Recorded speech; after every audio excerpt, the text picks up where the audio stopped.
Hi குட்டீஸ், எல்லாரும் எப்படி இருக்கீங்க? இன்னைக்கு அழகா குட்டியா சுட்டியா இருக்கிற என்னோட குட்டீஸுக்கு என்ன கொண்டு வந்திருக்கேன் தெரியுமா? ஆமாம், குட்டியான சொற்பனக்காரரை பற்றி தான் நான் உங்ககிட்ட பேச போகிறேன். யார் அந்த சொற்பனக்காரர் தெரியுமா? அவர் பேர் யோசேப்பு.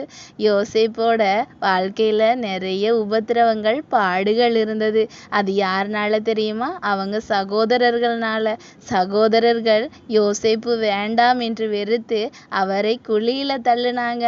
ஆனால் ஆண்டவர் உயரத்துல யோசேப்பை உயர்த்தி வச்சாரு. அதனால வெறுத்த சகோதரர்கள் எல்லாரும் அவரிடத்தில் வந்து நிற்கும்படியாய் ஆண்டவர் யோசேப்போடு இருந்து பெரிதான அற்புதங்களை செய்தாரு.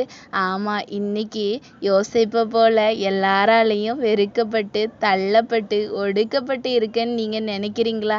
ஆனா உங்க கூட ஆண்டவர் இருக்கிறாரு.